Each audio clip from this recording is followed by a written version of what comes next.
Concept-based inquiry in language and literature. A grade 6 teacher reads aloud from a small page in her hand. The story is short, 5 sentences. The story is Aesop's fable of the fox and the grapes. A hungry fox sees a bunch of ripe grapes hanging from a vine. He jumps once, he jumps twice, he jumps many times. The grapes are too high. At last he walks away, his nose in the air, muttering to himself. They were probably sour anyway. She closes the page. She looks up at the class. She asks one question. What is this story about? Hands go up. The first answer comes from a boy near the door. A fox, he says. The teacher nods. Another hand. Some grapes. Another. It's about a fox trying to get some grapes and failing. The teacher writes the answers on the board. Then she pauses. She lets the silence sit. Then she asks the same question again. Slower this time, with a small word added. What is this story really about? The room stills. Something has shifted. The first wave of easy answers is no longer enough. A girl at the back raises her hand slowly. Wanting things you can't have. Another voice. Pretending you didn't want it. Another. Being a sore loser. The teacher walks to the board. She writes one word in capital letters, large enough for everyone to see. Envy. She underlines it. The class is quiet. Something just happened in that room that does not happen often in a grade 6 English lesson. The children have just discovered theme, not the word theme, the thing the word points at. They have just seen with their own minds the difference between what a story is about on the surface and what a story is really about underneath. And from that small distinction, an entire approach to literature opens up. This is concept-based inquiry in language and literature. Craft first, texts second. The principles the children discover today travel into every text they will ever read. Language arts is not about books. Let me say something that might sound strange, but stay with me. Language arts is not about books. What I mean is this. Language arts is not a body of content to be remembered. It is not a set of plots to be summarized. It is not a list of authors to be named.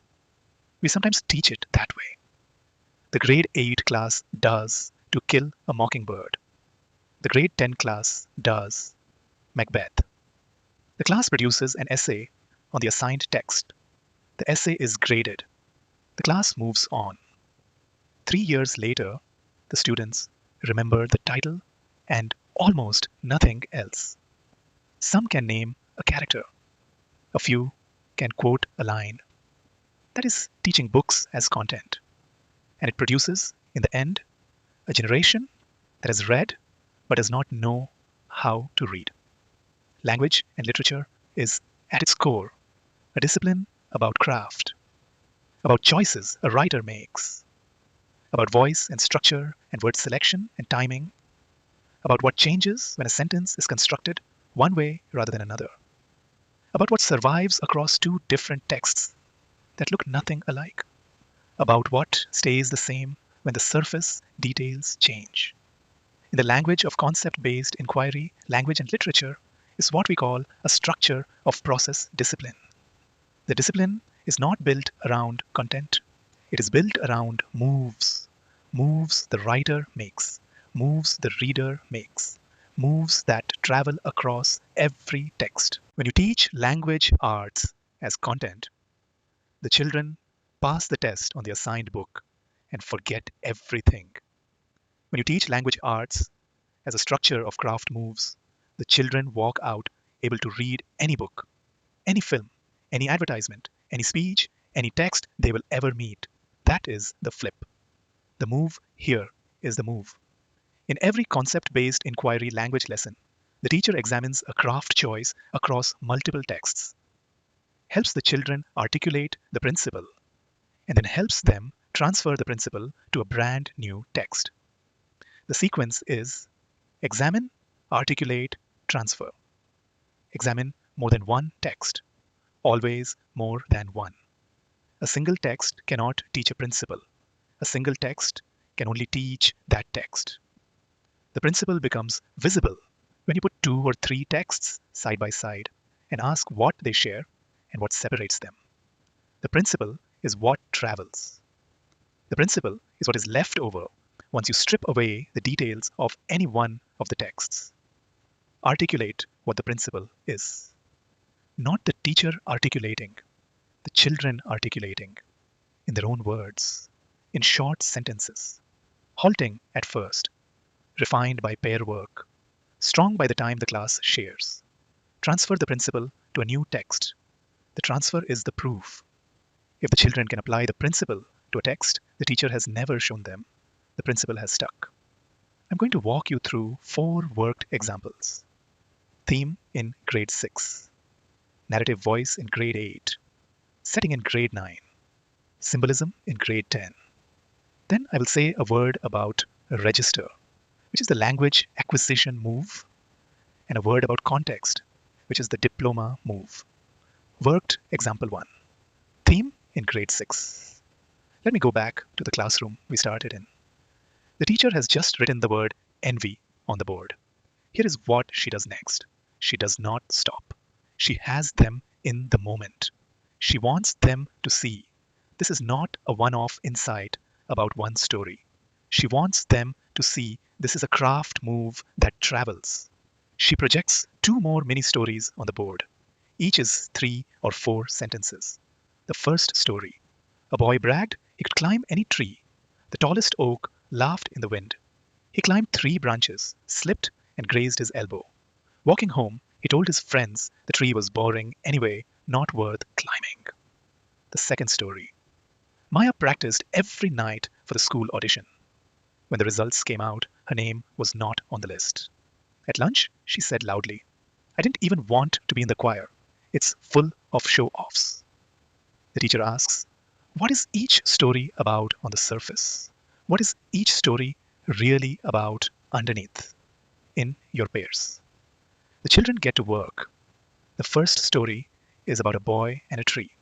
Underneath, it is about pretending you didn't want what you couldn't have. The second story is about a girl and an audition. Underneath, it is about pretending you didn't want what you couldn't have. They look up, they see it. All 3 stories have different topics, different details, different people, different places. But they share a theme, the same idea, underneath the surface. The teacher names the 2 ideas. Topic is what the story is about on the surface. The fox, the grapes, the boy, the tree, the girl, the audition. Theme is the idea the story explores through that surface. Envy, self-deception, sour grapes, thinking, then the moment that matters most. She asks the question that opens the door to everything. Can 2 stories with totally different topics share the same theme? Yes, the children say. Yes, yes, yes. We just saw 3. That is the discovery. Theme travels across texts. The same theme can show up in a Greek fable from 2,500 years ago, and in a story about a school choir audition this year. The surface is different. The idea is the same. Now she sets the transfer task. She projects the lyrics to a chorus from a song the children know, whichever song fits her class. The Shakira song, "Try Everything," is a common choice. I won't give up. No, I won't give in till I reach the end, and then I'll start again. She says, find the topic, find the theme, then name another story or film or TV episode you have seen that shares the same theme. Use the rule. A child writes, the topic of the chorus is someone refusing to quit. The theme is that growth comes from being willing to fail and try again. The same theme appears in the film Moana, where the girl keeps sailing back out even after her boat is wrecked. Both texts use very different details, a song versus an island adventure, but they explore the same idea about resilience. That is the work. The child has just demonstrated transfer. The principle of theme has traveled out of a Greek fable into a pop song, into a Disney film. The principle is now portable.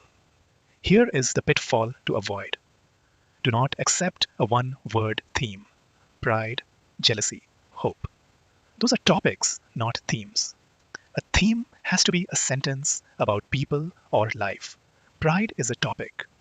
Pride makes us reject what we cannot have is a theme. Push the children to write theme as a full sentence. That is the only form theme can transfer in. Worked example 2. Narrative voice in grade 8. Move up to a grade 8 classroom. The teacher projects 3 short paragraphs side by side. Each describes the same 5-second event. Someone has taken a phone from a bag on a bus. The first paragraph is in first person from the victim. I felt the bag get lighter before I saw anything. By the time I turned, he was already at the door. My phone, my mother's number, the photos of my brother gone. Everyone on the bus was looking at me like I'd done something wrong for being robbed. The driver didn't stop. The second paragraph is in first person, from the perpetrator. The bag was open. I needed money. My sister needed medicine, and the chemist had said no credit. I didn't look at her face. I knew if I looked, I wouldn't do it. I got off at the next stop. My hands were shaking the whole way home. The third paragraph is third person, omniscient. On the 5:40 bus from Andheri, Karan slipped a phone from an open bag. The owner, Priya, was thinking about her sister's wedding and felt the weight shift a moment too late. Karan's sister was at home with a fever of 39. Neither of them saw the other clearly. The bus moved on. The teacher says, 3 versions of the same 5 seconds. Read all 3. Then on your sticky note, answer one question. Which version feels truest to you and why? You don't have to be right, just be specific. The room splits. Some children vote for the victim, some for the perpetrator, some for the omniscient narrator. The disagreement is not a problem. The disagreement is the lesson. The teacher tallies the votes.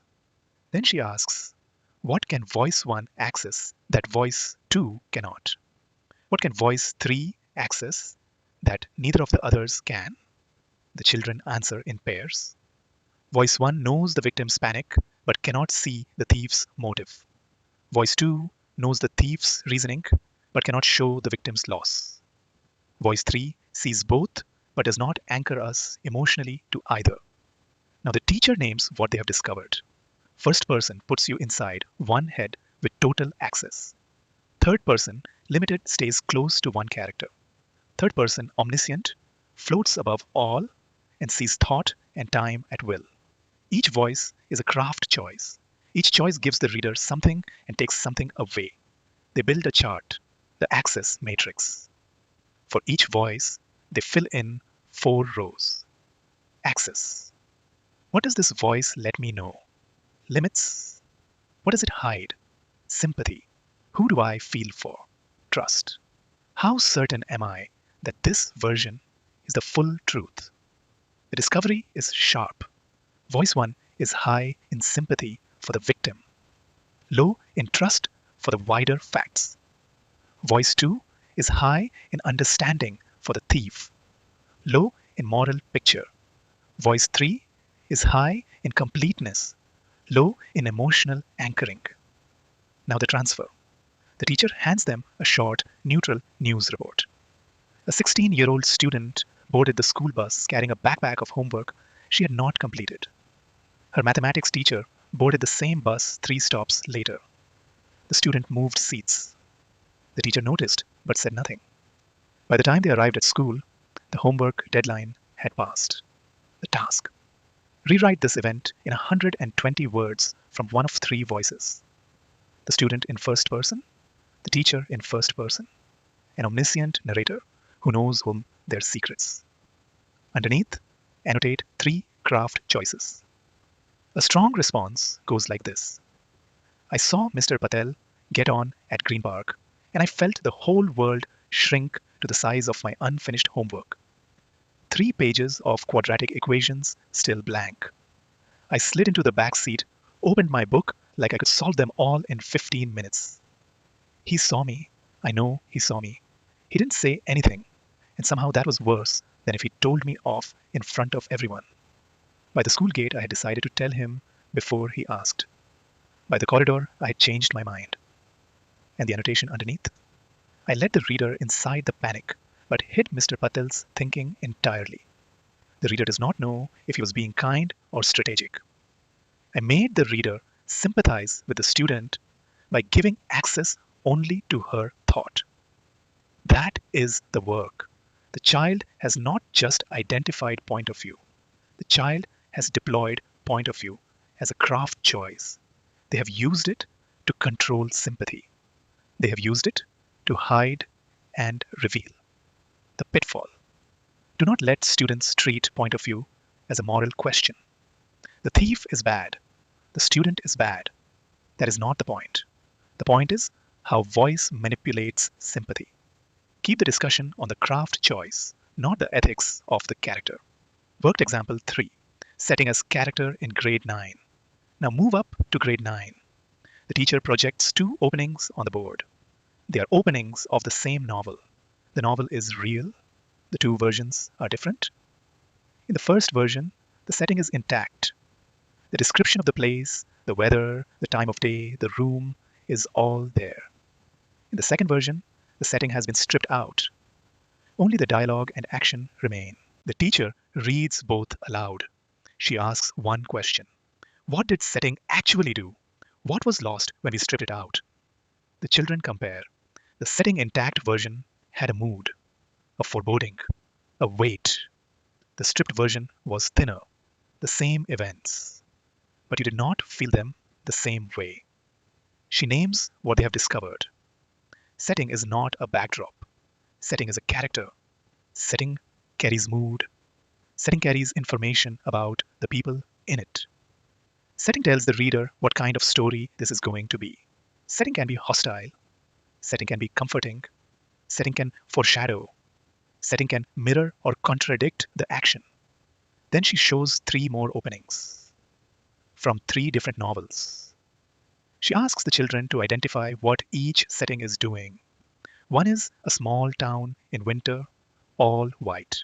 The setting is cold and isolating. The story will be about loneliness. One is a crowded marketplace at noon. The setting is loud and pressing. The story will be about pressure and choice. One is a wide, empty desert at dusk. The setting is vast and ambiguous. The story will be about searching. The children begin to see. Setting is doing something. Setting is making an argument. Setting is telling the reader before any character has spoken what kind of world they are in. The transfer task. A short piece of action with no setting. 2 characters argue in a kitchen. The teacher asks them to rewrite the scene 3 times with 3 different settings. The same argument, the same words, but in a sun-drenched garden, then in a cold concrete car park, then in a steel kitchen with a kettle whistling. What changes? What does the setting add to the meaning? The strong responses notice that the same argument in a sun-drenched garden feels almost playful. The same argument in a cold car park feels like a breaking point. The same argument in a kitchen with a whistling kettle feels claustrophobic. The argument has not changed, but the setting has put a different color around it. The pitfall here: do not let students think setting is just decoration. Setting is a craft decision. The writer chose this place at this time of day for a reason. Push them to ask what the reason is. Worked example 4. Symbolism in grade 10. Move up to grade 10. This is where literature lessons most often go off the rails.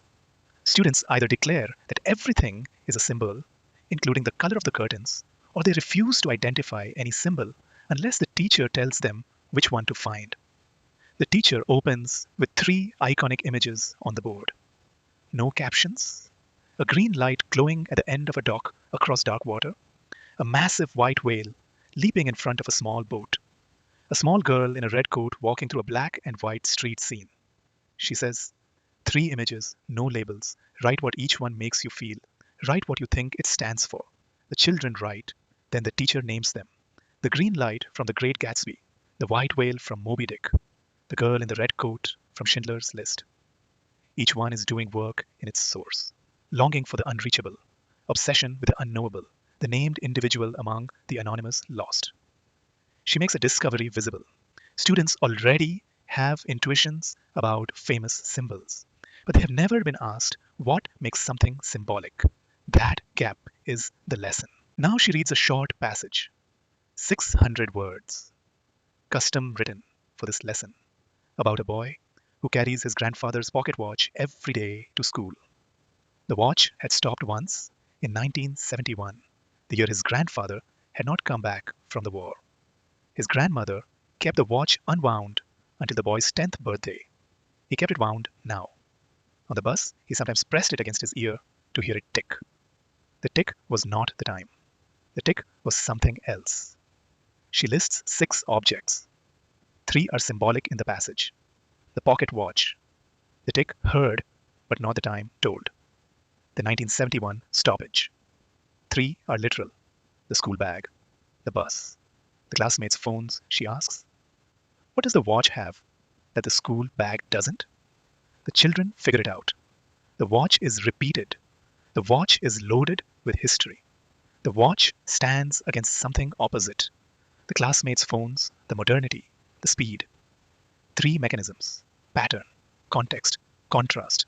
An object becomes symbolic when it recurs in the text, pattern, when the surrounding details load it with meaning, context, when it stands in opposition to something else, contrast. The transfer task. Each pair gets a film still or a print advertisement. An iPhone billboard with a single white phone on a black field. A perfume advert with a single recurring motif. A still life painting with a foregrounded key.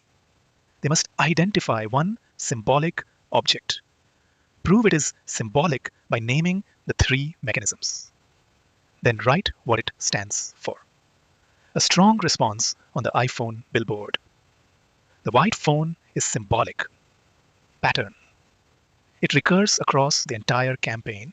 Every billboard, every advert, every store window shows the same singular object. Context. The surrounding black void strips away every distraction.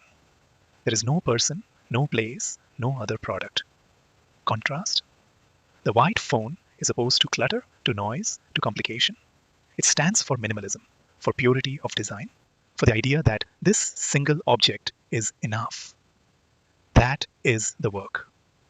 The child has just demonstrated a craft principle that travels from Fitzgerald to Melville to Spielberg to Apple Inc. 3 mechanisms: pattern, context, contrast, falsifiable, transferable, usable for the rest of their reading lives. The pitfall. Do not accept this is a symbol because the author chose it carefully. Every word in a story was chosen carefully. The proof is the 3 mechanisms. If students cannot show pattern, context, and contrast, they are guessing. Make them show their work. A word about register and language acquisition. The same approach works in language acquisition classes, where students are learning a second or third language. The principle is the same. Examine, articulate, transfer. Consider the concept of register. A grade 7 language teacher projects 4 versions of the same message on the board. The message is simple. I won't be at school today. Version A is to a friend on WhatsApp. Yo bro, can't make school today. Fever's killing me, cover for me, yeah. Version B is to a teacher. Hi sir, just wanted to let you know I'm not well today and won't be able to come in. I'll catch up on the homework tomorrow. Thanks. Version C is to the principal in a formal letter. Dear Principal Khan, I'm writing to inform you that I'll be unable to attend school today due to illness. My parents have requested that I rest at home. Please find the medical certificate attached. Yours sincerely. Version D is an Instagram story. Sick day vibes. Talk to you later. She asks the children to rank these from most casual to most formal. They do it instantly. Then she asks the harder question. Each version is the same message, but every word is different. What changed? The children list it. Greeting, vocabulary, sentence length, contractions, ending. They start to see that register is not one thing. It is a set of dials a writer can turn. 5 dials. Salutation, vocabulary, sentence length, grammar, ending. They map the 4 versions onto the 5 dials. The casual end is low. The formal end is high. They notice that the most formal version turns every dial up. The most casual turns every dial down. The middle versions sit between. Then the transfer. The same fact rewritten for 3 different audiences. Write a WhatsApp message to classmates proposing a class trip. Write an email to your homeroom teacher proposing the trip. Write a formal letter to the principal requesting approval. Label which dials you turned and why. The work. The students stop writing one register for everything. They start to see register as a tool they control. They stop sounding stiff to their friends and slangy to their principal. The pitfall in language acquisition lessons. Do not moralize. Casual writing is not bad. Formal writing is not good. The whole point is fit. A formal email to a friend is just as wrong as a slangy email to the principal. Mismatched register is the mistake, not informality itself. Resist the temptation to praise the formal version and shame the casual one. Both work for their audience. A word about the diploma. Years at the diploma level, the work deepens, but the move stays the same. Context becomes a major concept. Context shapes meaning. The same sentence in 4 different framings means 4 different things. Take a single sentence. I love you. In a wedding vow, it is a promise. In a soldier's last letter home, it is a farewell. In a passive-aggressive sticky note on a fridge, it is an accusation. In a child's drawing, handed to a parent, it is everything they are too small to say. Same words, 4 meanings. The context is doing the work. Or take comparative texts. The diploma student is asked to read a short story from Japan, a poem from Trinidad, a play from England, to find the thread that runs across them, not the surface details, the thread, the shared craft choice, the shared question they ask, the shared move they make. Through this work, students stop reading texts as isolated objects. They start to read texts as instances of larger conversations. Or take translation. A short poem translated into 3 different English versions by 3 different translators. The diploma student is asked, which is the best translation? They cannot answer. They realize that the question is wrong. Every translation is an interpretation. Every interpretation reveals what the translator thought the poem was really about. Translation is interpretation in action. In every case, the principle is the same. Examine across texts. Articulate the principle. Transfer to a new text. The action you can take tomorrow. Here is the single move. In your next literature lesson, do not begin with a question. What does this text mean? Begin with 2 texts, side by side, or 3 or 4. Pick texts that look different on the surface but might share a craft move underneath. A fable and a song. A passage from a novel and a film still. A short story and a poem. A teen magazine article and a campaign speech. Ask one question. What do they share? What separates them? Why might the writer have chosen what they chose? Let the children compare. Let them argue. Let them sort and unsort and refine. When they begin to name the principle in their own words, write it on the board in their language, not your language, theirs. Refine it as a class. Then test the principle. Give them a brand new text, a text they have never seen, a text you have not prepared them for, a song lyric, an advertisement, a newspaper headline, a meme, a children's book they remember. Ask them to apply the principle. If they can apply it, the principle has stuck. They will carry it into every text they read for the rest of their lives. That is the work. That is the only way to teach language and literature that lasts. A 60-second recap. We started with a fable, a fox, some grapes, and a teacher who asked slowly, what is this story really about? From that small question, the difference between topic and theme became visible. We watched the same movie unfold across 4 examples. Theme in grade 6. narrative voice in grade 8, setting as character in grade 9, symbolism in grade 10. We saw how register transfers in language acquisition classes. We saw how context shapes meaning in the diploma years. The single piece of advice I want to leave you with is this. Do not teach a book. Teach a move. The book is a vehicle. The move is what travels. The move is what your students will carry into every text they ever meet. In chapter 17, we step into social studies and humanities. We will start with a grade 8 history teacher who pins 3 sticky notes to a wall. The American Revolution, the French Revolution, the Arab Spring. 3 things that look very different. 3 things that happened in different centuries on different continents. And we will watch her show her class that they share a structure. From that one move, the difference between teaching history as chronology and teaching history as concept becomes clear.